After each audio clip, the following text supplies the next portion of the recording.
오늘 말씀 출애굽기 20장 13절입니다.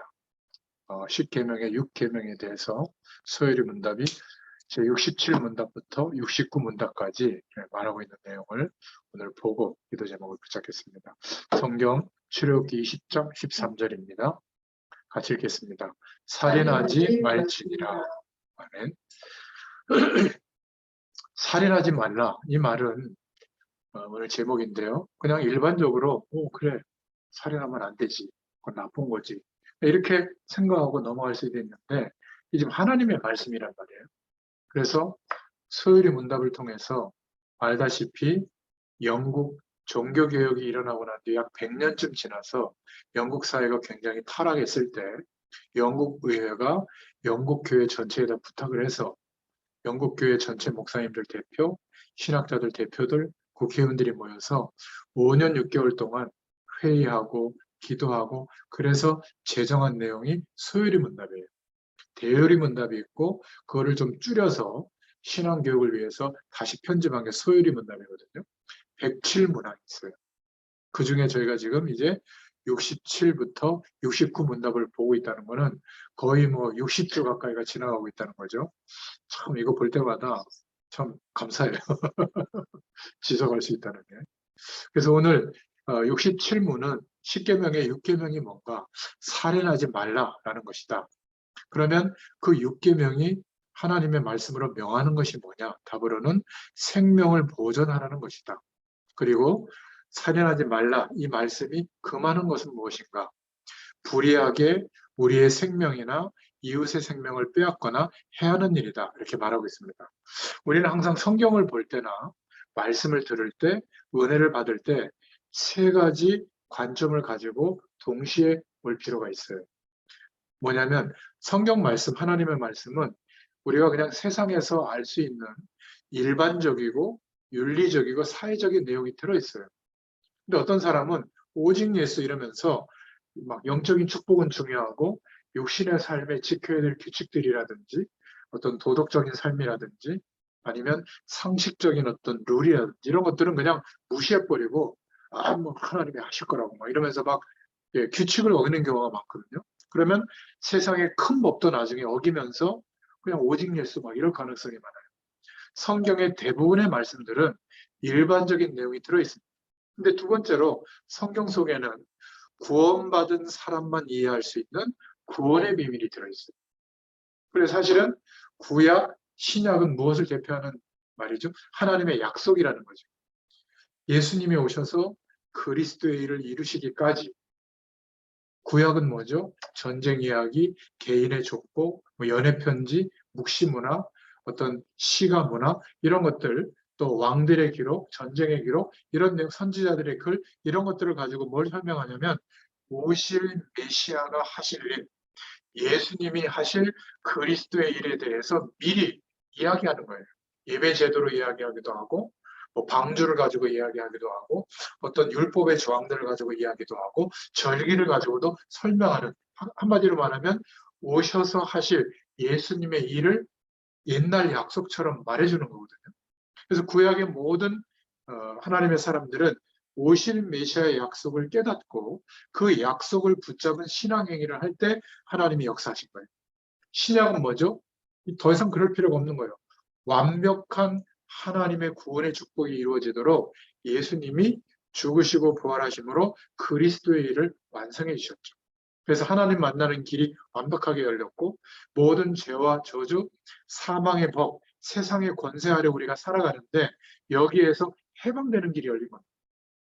그리고 배후의 역사는 사단의 세력, 흑암 세력, 귀신의 세력이 여전히 역사하는데 이 세력을 오히려 피하는 정도가 아니라 꺾을 수 있는 완전히 무너뜨릴 수 있는 권세까지 우리에게 주셨단 말이죠. 그 축복을 누리는 길이 새로운 약속을 붙잡는 거다. 새로운 약속이 뭐죠? 예수님이 하신 그리스도의 일을 믿는 거예요. 우리는 자꾸 우리가 한 기도, 우리가 한 예배, 우리가 한 헌신, 그 일 때문에 하나님의 복이 온다, 많이 온다, 적게 온다 생각하거든요. 그게 뭐냐면 율법주의적인 신앙이에요. 나쁜 건 아니지만 고생해요. 우리는 어디에 마음과 생각이 옮겨져야 되냐면 예수님이 우리를 위해서 완벽하게 이루신 재창조의 능력으로만 가능한 그리스도의 일이 얼마나 엄청난 일인가를 믿어야 돼요. 그럼 어떻게 되는 줄 아세요? 성령으로 역사해요. 막 대단한 푸닥거리 하듯이 막 신앙행위를 해야만 되는 게 아니라 약속을 지금도 신뢰하고 기대하고 의식하고 믿으면 그런 하나님의 역사가 동일하게 일어나요. 근데 없던 것이 만들어지는 게 아니라 이미 성령 하나님이 하나님으로 우리와 함께하고 계시는 축복을 알게 되거든요. 제가 오직하면 너무 안 맞는 비유지만 내가 지금 이 가방에 100억 정도의 현찰이 들어있다. 지금 가방에. 혹시 차에다 두고 왔어요? 절대 그런 일이 없지. 오늘 하루 종일 가방을 품에 안고 살 거야, 아마. 어? 혹시나 하고 화장실 가서 제대로 있나 세보기도 하고 하겠죠. 신기하죠? 그런 중요한 것들은 굉장히 의식하고 사는데, 뭐 암이 걸렸다. 그럼 막 암 때문에 막 심각하게 의식하고 살잖아. 근데 영원하신 하나님이 이제는 성령으로 우리와 24시간 함께하고 계시는데 희한하죠. 의식이 되지 않아.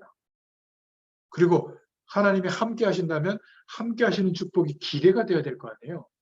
그리고 그 기대되는 축복을 구해야 될 거 아니에요. 바라보고. 근데 이걸 까무득하게 잊어버리고 문제가 크게 여겨지거나 사람 사이의 갈등 구조가 이게 더 크게 여겨지거나 아니면 뭔가 내게 있는 약점이나 부족함, 다른 사람이 많이 갖고 있지만 나에게는 비어있는 그 부분 때문에 막 스트레스까지 받는단 말이죠. 그러다가 영 심각해지면 그때 이제 하나님께 구하는 거예요. 그것도 영원한 하나님의 축복을 주셨는데 그것을 기대하기보다는 요 지금 단편적인 내가 세상의 틀 안에서 살아왔던 그것을 비춰봤을 때 이렇게만 돼야 되는 기대감을 하나님 보고 이제 빨리 해결해 달라고 하는 거죠. 참 희한하지 않아요? 저 이렇게 핏대를 높이면서 말씀을 전할 때는 공감을 해주는데 왜 삶 속에 들어가면 그 현실이 그게 그렇게 커 보이는지 말씀 전하는 저나 그런 것 같아요. 저도 비슷해요. 여러분하고의 차이점은 저는 직업적으로 증인으로 서야 되잖아요. 의무감이 있잖아. 그러니까 이거를 그냥 강의식으로는 한두 번은 하는데 이렇게 매주 몇 년을 계속 못해요. 그러다 보니까 직업의 도리상 복음 붙잡고 제 자신을 돌이켜봐야 돼. 그거는 직업적인 어떤 복 중에 하나예요. 여러분들 목회자가 되보면 참 어렵습니다. 말씀 심부름하는 게. 막 술술술 나오는 것 같아도 정말 어떤 때는 말씀 전하고 야 너는 이런 생각이 들 때가 있어요. 성도들 보고 말이지 사명자들 보고 이렇게 하라고 하는데 그러면 너는 저는 100% 주님 바라보냐? 안 될 때도 많아요. 그러나 우리가 함께 이 말씀의 약속을 붙잡고 인도받자고 하는 것이죠. 그러니까 성경에는 일반적이고 윤리적이고 사회적인 부분이 있는데 살인하지 말라는 법이 없다면 어떻게 되겠어요? 세상에 문제가 오겠죠. 그래서 애굽에서 출애굽어가 나올 때 약 200만 명이 광야를 통과할 때 이런 법을 하나님이 일반적으로 주신 거예요. 그러나 성경 말씀은 두 번째 복음적인 눈을 뜨고 봐야 되겠죠. 복음적인 눈으로 뜨고 볼 때 이 간단한 말씀이지만 굉장히 중요한 답이 찾아져요. 왜 살인하는 문제가 생겼죠? 그 출발이 바로 하나님 없이 인생을 시작하게 된 겁니다. 아담과 하와가. 그것도 자기 자녀 중에 가인과 아벨이 예배하다가 자기 나름대로 가장 중요한 기준으로 예배했는데 하나님이 가인의 예배는 안 받으시고 아벨의 예배를 받은 거예요. 거기에서 뭐가 시작됐냐면 분노가 일어난 겁니다. 마음의 미움, 이 핵이 살인의 가장 중요한 핵이 미움이거든요. 이 미움이 환경이 조성이 되니까 살인까지 하게 된 겁니다. 그래서 예수님은 형제 미워하는 자는 이미 마음에 살인한 자다 이렇게 말씀하셨잖아요. 증오가 이렇게 무서운 겁니다. 이게 들어있으면 살인까지 하게 되는데 문제는 다른 사람을 살해하는 거나 자기 자신을 살해하는 거나 그래서 살인이나 자살은 같은 수준이에요. 복음적으로 볼 때. 왜 그러냐면 하나님의 주권에 대한 굉장한 도전이에요. 생명은 하나님의 손에 있는데 자신을 살해하거나 다른 사람을 살해한다는 것은 하나님께 대한 도전인 거예요. 복음적인 눈으로 볼 때. 이렇게 하나님이 법으로도 말씀하셨지만 복음의 눈으로도 볼 때 이 말씀은 중요한 겁니다. 근데 우리는 성경 말씀을 우리가 듣거나 붙잡을 때 세 번째 눈도 있어야 되는 겁니다. 영적인 눈을 떠야죠. 영적인 눈을 뜨고 보면 살인을 하게 된다는 것은 이게 보통 문제가 아닌 거예요. 그러니까 사단이 마음의 분노와 미움을 해결하지 못한 사람의 통로를 삼아서 그것을 붙들었을 때 살인하게 되는 거거든요. 근데 우리는 누가 누구를 죽인 것만 살인인데 테러를 한번 생각해 보세요. 테러. 지금 러시아가 우크라이나를 침공했잖아요.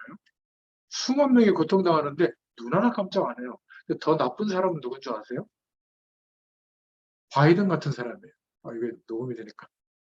저 독일의 메르켈 총리 같은 사람. 프랑스의 이번에 재선된 분이 누구지? 그 약간 잘생긴 사람. 프랑스 대통령. 이태람인가 모르겠어. 이름이 자꾸 마카롱? 근데 우리는 표면적으로 뉴스만 이렇게 보잖아요.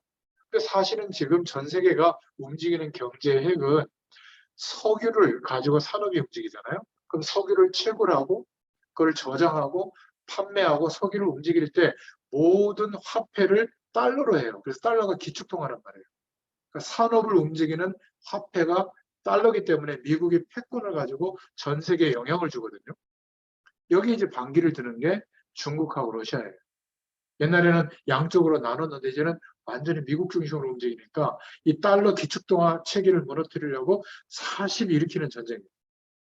그러니까 7, 80달러 석유값 가지고는 안 되거든요. 러시아에서 한 40% 석유를 유럽에다가 공급하고 있는데 그러니까 전쟁이 딱 터졌을 때 루블하고 폭락하고 막 러시아 끝나는 것처럼 생각하는 전 세계가 제재하니까 지금 루블화는 옛날보다 더 높아졌고 석유 파는 값은 100불이 넘어요. 그러니까 러시아는 오히려 내부적으로 푸틴 이거라고 생각하는 겁니다. 알고 보면 그 싸움이에요. 그런데 미국에서는 또 좋은 게 뭐냐면 미국은 셰일가스라고 하는 산업 기반이거든요. 모래하고 석유가 섞여 있으니까 강력한 물질기를 집어넣어 가지고 모래하고 석유를 분리해내는 그래야 그 석유를 채굴할 수 있거든요. 그러니까 2배 이상 가까이 채굴 비용이 드는 거예요. 땅 파면 그냥 호수 꽂아가지고 석유 뽑아내는 중동보다. 그러니까 너무 채산성이 안 맞으니까 못 캐냈는데 러시아가 이렇게 사건을 일으켜주니까 석유값이 막 100달러 이상 올라갔단 말이에요. 그러니까 이 산업 구조가 돌아가도 남는 거예요, 돈이. 미국은 좋은 거예요. 전쟁 빨리 끝내겠어요? 중간선거 또 있잖아요. 전쟁 일으키고 막 공격하고 막 이렇게 앞장서면 또 내부적으로는 결속이 되잖아요. 끝낼 이유가 없는 거예요. 우크라이나 백성들만 불쌍해. 러시아의 석유 국가를 먹여 살리는 기업 이름이 가스프롬인가 그런 회사거든요. 여기 이사들이 누군지 알아요? 메르켈. 이런 각 나라의 유럽의 지도자들이에요. 그래서 뭐 한 달에 뭐 몇 억씩 이렇게 이사비 주거든요. 이사비. 그러니까 가스프롬의 이사들인데 석유를 우리 끊자. 러시아 걸 쓰지 말자 해도 동의를 안 하는 거예요, 독일이. 그런 배경들이 있는 겁니다. 너무 우습지 않습니까? 아영, 반갑습니다. 네, 잠깐만요. 화면이 갑자기 어떻게 앞으로 갈까? 잠깐만요.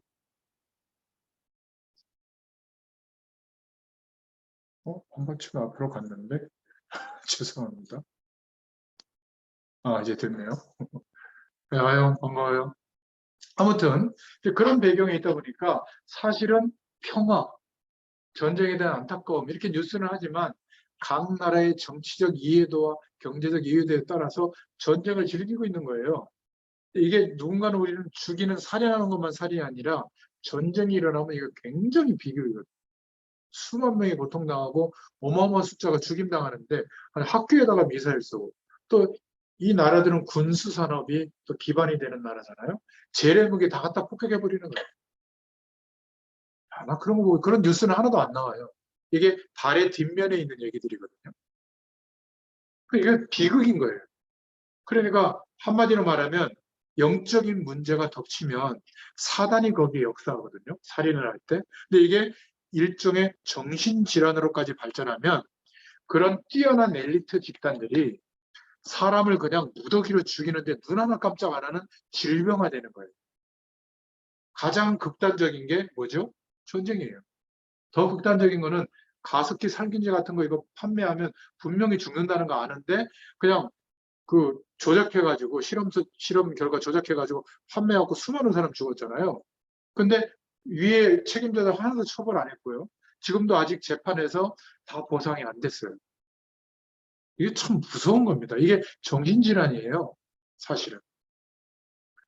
그러니까 영적인 눈을 뜨고 보면 단순히 살인하지 말라 이런 하나님의 말씀으로 끝나는 게 아니라 이렇게 어마어마한 세상이 생명을 경시하고 사람이 사람을 죽이는 일에 눈 하나 깜짝하지 않는 이런 지금 시대가 된 겁니다.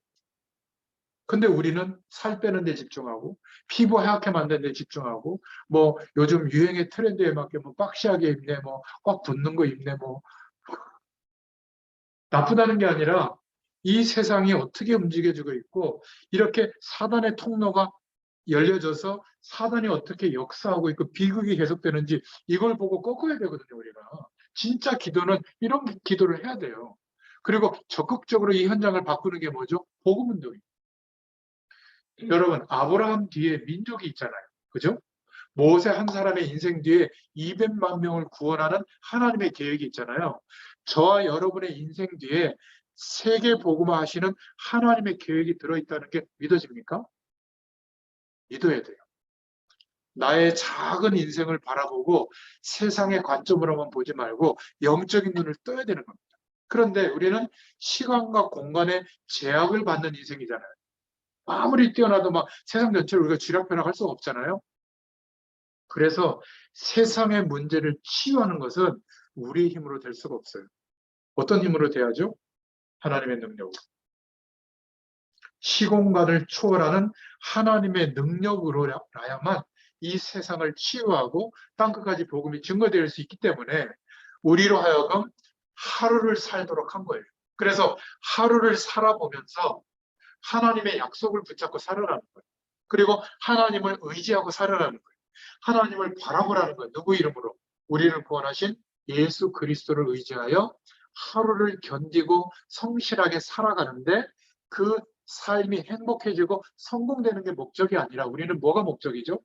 오늘을 견디고 성실하게 살아가는데 그 속에 뭐가 있죠? 하나님이 함께하는 축복이 들어있는 거예요. 이거를 발견하도록 하나님이 우리를 인도하시는 거예요. 저는 오늘 여기 그 인천대교를 건너오면서 이게 봄, 여름, 가을, 겨울을 제가 이렇게 느끼잖아요.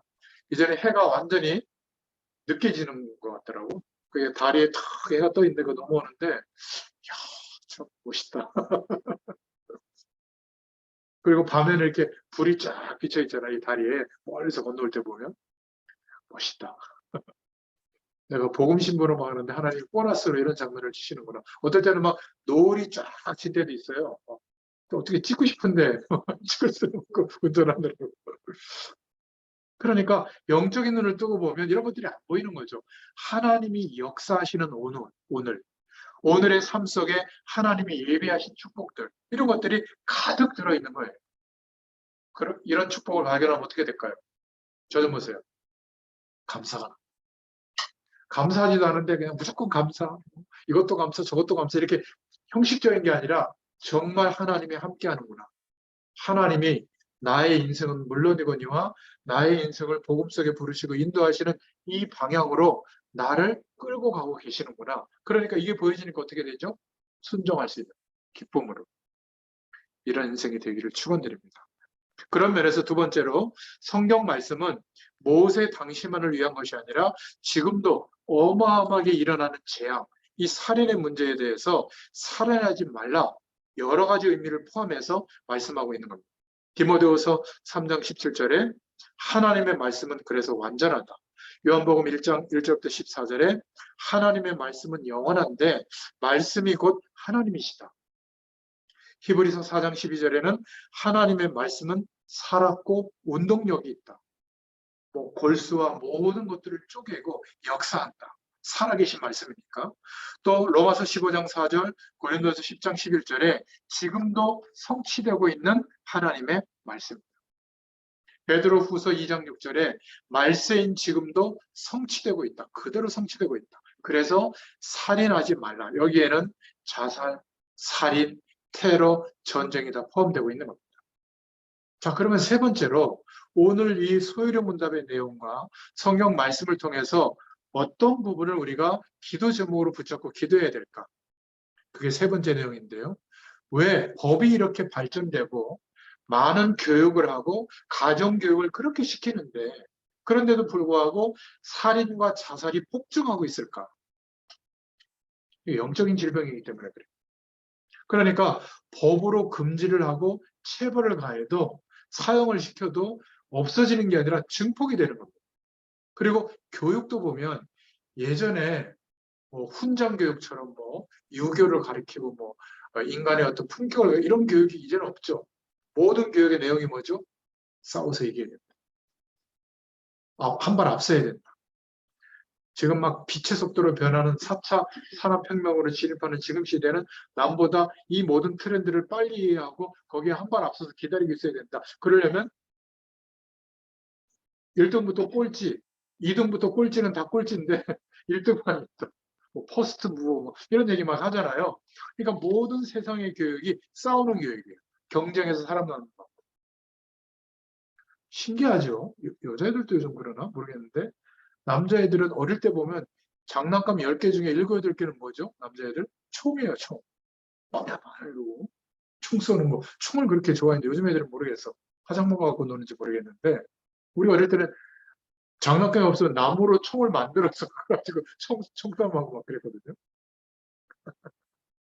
그래서 그런지 살인하는 퍼센트율이 남자들이 많고 전쟁을 일으켜 남자들이 많은 것 같은데 요즘은 여성들도 무섭더라고. 뭐 이은혜 씨인가 남자 서너 명을 막 죽이고 막 그런 뉴스가 나오던데 무서워요. 여러분 가정교육을 가지고도 안 되는 겁니다. 예전에 미국에서 총기 사건 일으켰던 조성희 사건 기억나요? 교포사에 떠들썩에 했죠. 많은 사람들 죽여 자기도 자살했거든요. 조성이라고. 아마 기억날 겁니다. 미국에. 근데 한번 생각해 보세요. 그 아이 입장에 생각해 보면 어릴 때, 너무 어릴 때 부모님이 애 교육시키기 위해서 미국을 데려간 거예요. 그러면 돈이 많았으면 명문 사립학교에 넣으면 그런 안전장치들이 많은데 보통 약간 중간보다 못한 학교 집어넣었을 거란 말이에요. 근데 미국 사회는 알다시피 캐시 문화이기 때문에 맞벌이를 해도 살기 힘들잖아. 아마 청소년기 때는 기숙학교에 보냈을 거예요.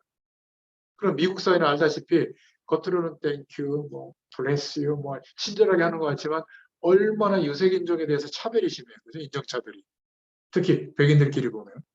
그거를 막 기숙학교에서 다 겪었든지 아마 굉장히 정서적으로도 안 맞고 왕따 나오고 이랬겠죠.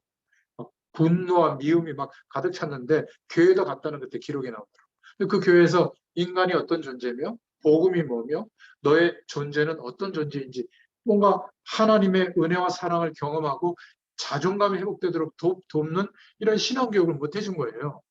그러던 차에 총이 생긴 거예요. 어떻게 하겠어요? 직장에서 막 분노가 폭발할 때 총이 있어 가방에. 어떡할 것 같아? 꺼내서 쏜다니까. 그래서 미국 사회나 유럽, 아프리카가 지금 힘든 게 뭐냐면 총기가 있는 거예요. 누가 있는지 몰라. 근데 약간만 그런 분위기와 환경이 조성이 되면 마음에 있는 분노와 상처와 막 적개심 이런 게 발산하는 거죠. 도구가 있으면 그걸로 막 해하는 거예요. 겉은 멋있게 생기고 연봉도 높고 나한테 따뜻하게 대해주고 이벤트도 잘해줬는데 그래서 결혼했는데 보니까 어느 날 그런 극한 상황이 딱 도달할 때가 있잖아요. 막 하는 일도 부도나고 막 병도 들고 이러면 자기도 모르게 분노와 적개심이 해결이 안 된 사람은 그때 폭발하거든요. 그때는 늦어요. 어떤 일이 벌어질지 모릅니다. 요즘 10대들 교복 입고 담배 피는 자식들은 담배 피고 이러다가 큰일 나요. 얘네들은 위아래도 없고요. 되는 것도 없어요. 왜냐하면 너무 어릴 때부터 교육의 혜택을 못 받은 거예요. 왜냐하면 학교에서 5% 정도 아이들만 인정되는 학생이고 나머지 95%는 그냥 되든지 말든지 그냥 방치돼 있거든요. 너무 그게 아이들이 어릴 적부터 상처가 되는 거예요. 유치원도 요즘에는 막 줄 서서 막 영어로 하는 유치원 막 거기 나와야 뭐 영재학교 들어가는 코스잖아요. 그 미취학 아들 중에 영재학교 가는 애들이 0.1%가 되나? 나머지는 도태되는 거예요. 그럼 얘네들이 처음에 모르다가 갈수록 느끼니까 막 적게 학교 밖에 울타리 밖에 뛰쳐나오거든요. 자기들끼리 지낸 애들이 되게 많아요. 1년에 70만 명씩 방출됩니다. 제도권 밖으로. 얘네들이 어디로 들어오겠어요? 서비스점이 지금 들어가 있는 겁니다. 보이지 않게. 그러니까 적개심이 가득 차서 근근히 아르바이트 하면서 살고 있거든요. 아유, 반찬이 왜 이래 하다가 잘못하면 칼 맞을 수도 있어요. 그러니까 환경이 조성이 되면 이 마음속에 있는 분노, 미움, 이거를 사단이 건드려 버리면 그때 일어나는 게 살인, 자살 이런 것들이거든요. 그러니까 법으로도 교육으로도 가정교육으로도 해결이 불가능하다. 가정에서도 이제는 못 도와주는 겁니다. 왜? 원인을 모르니까. 그래서 오늘 살인하지 말라 라는 말씀으로 우리의 결론은 뭐냐? 소극적으로는 세상 법도 지켜야 한다. 세상의 법을 자꾸 안 지키면 습관이 돼서 큰 것도 그냥 허용해 버리죠. 더 중요한 것은 우리 마음속에 뿌리 내려져 있는 증오, 사람에 대한 미움 이런 것이 있다면 끝내야 돼요. 내가 끝내는 게 아니라 우리는 예수님과 함께 십자가에서 죽은 존재로 하나님이 인정하셨죠. 그런데 왜 나는 그런 상처와 미움과 증오를 아직도 끌고 하나님의 자녀의 신분으로 살고 있는데도 끌고 와서 속에 이렇게 담고 있냐 그 말이에요. 하나님은 끝났다. 없애주셨는데 믿음으로 끝내시길 바랍니다. 자꾸 그런 마음이 들거들랑 예수님의 이름으로 결박하세요. 끝내버리세요. 왜냐하면 그 나도 모르게 뿌리 내려지는 증오, 미움 이런 게 있잖아요. 그러면 몸에 정말 안 좋아요. 특히 건강에 문제가 옵니다. 스트레스 1순위, 암에 걸린 1순위가 스트레스인데 그거보다 100배가 더 센 게 미움, 증오, 분노의 마음이에요. 이런 사람은 교회에 와서 일하면 어떻게 되는 줄 알아요? 다른 사람하고 맨날 싸우고 자기 주장이 관철이 안 되고 갑자기 막 가만히 있다가 막 이렇게 폭발해요. 성격이 그런 게 아니라 마음속에 증오와 미움이 뿌리 내려져 있는 겁니다. 그런데 영적으로 보면 이게 사단의 통로가 되는 겁니다. 그래서 무서운 거예요. 살인하지 말라는 말씀은 이렇게 간단하게 보이지 몰라도 이런 배경을 함께 말씀하고 있는 겁니다. 그러면 해결책이 뭐냐? 복음만이 해결책. 왜 그렇죠? 원인이 영혼의 상처가 났기 때문에 그런 거예요. 그냥 내가 뭘 실수를 했거나 안 좋은 추억 때문이라면 그냥 툴툴 털어버리면 되는데 뭔가 미움, 적개심, 원망 이것이 영혼의 상처가 난 거예요. 한마디로 말하면 영혼의 불치병이 든 거죠. 그 병이 든 부분을 사단이 공격을 하니까 원인을 모르고 있는데 사단이 공격할 즈음에 환경적인 조건이 살인할 조건이 되면 실행에 옮기는 겁니다. 이게 참 문제인 거죠.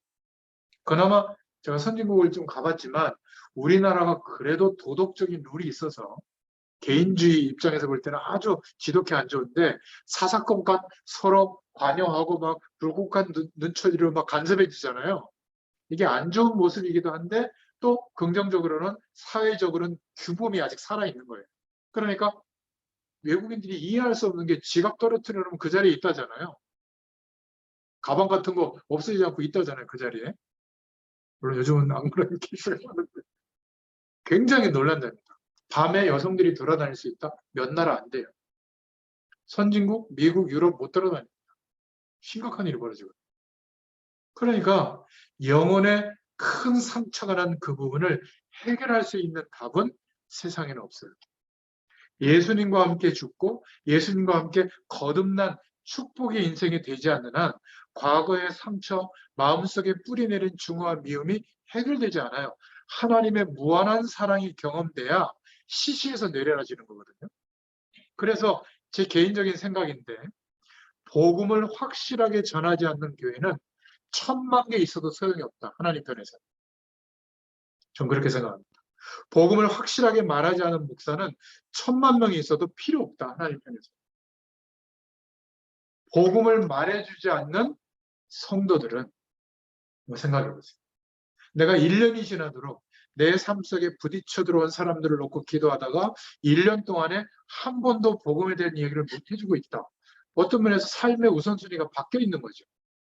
그 축복을 전달해 주라고 함께 경제활동도 하고 함께 취미생활도 하고 함께 가족으로도 묶어둔 건데 그 얘기를 한마디도 못한다. 꼭 생각해 봐야 돼요. 예를 들면 부모님에게도 못한다. 할 수 있죠.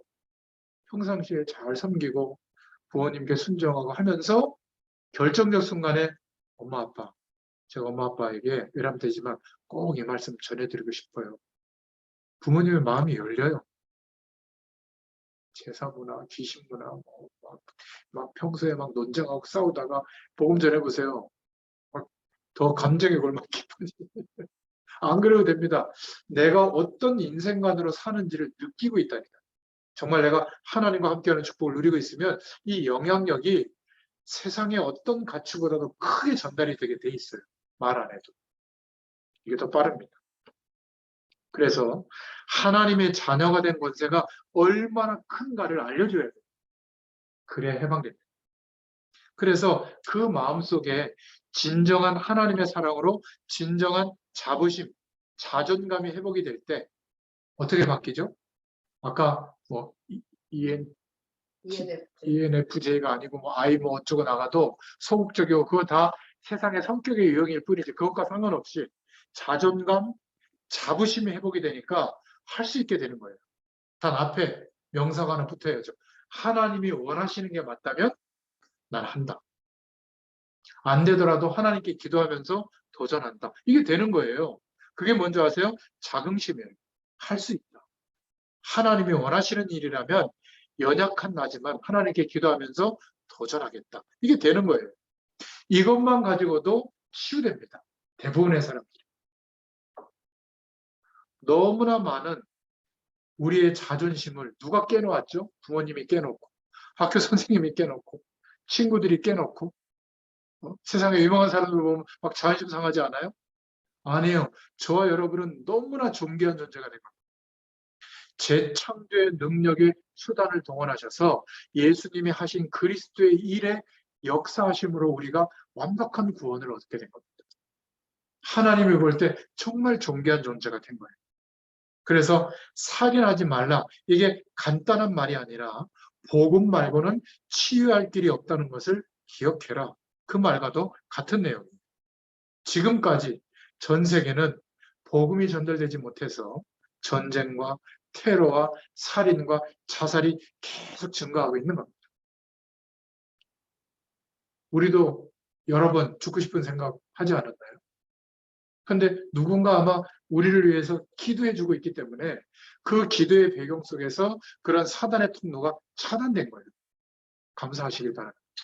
이제 우리도 우리 주변에 이 복음을 모르는 사람들을 품고 중보기도 해주세요. 그 영혼을 파고들지 못하도록 저주의 세력이 뿌리 내리지 못하도록. 살인하지 말라. 단순한 말이 아니라 10계명으로 사람들 속에서 하나님의 축복이 드러나는 중요한 하나님의 말씀이거든요. 살인하지 말라. 오늘 이 말씀을 기억하시면서 한 주일 동안 승리하시기를 예수님의 이름으로 축원드립니다. 하나님 너무 감사합니다. 오늘도 소요리 문답을 통하여 하나님의 말씀을 약속으로 붙잡는 축복의 시간을 허락해 주셔서 감사합니다. 청년의 때에 또 전문 현장에 산업 현장에 하나님께서 우리를 보내시고 또 그 속에서 오늘을 견디며 성실하게 살아갈 때에 하나님의 영광의 축복이 체험되고 발견되고 누려지도록 역사해 나가심을 감사합니다. 한 주일도 이 축복 속에서 증인의 발걸음이 되도록 역사하여 주옵소서. 예수님의 이름으로 감사하며 기도드렸습니다. 아멘. 감사합니다.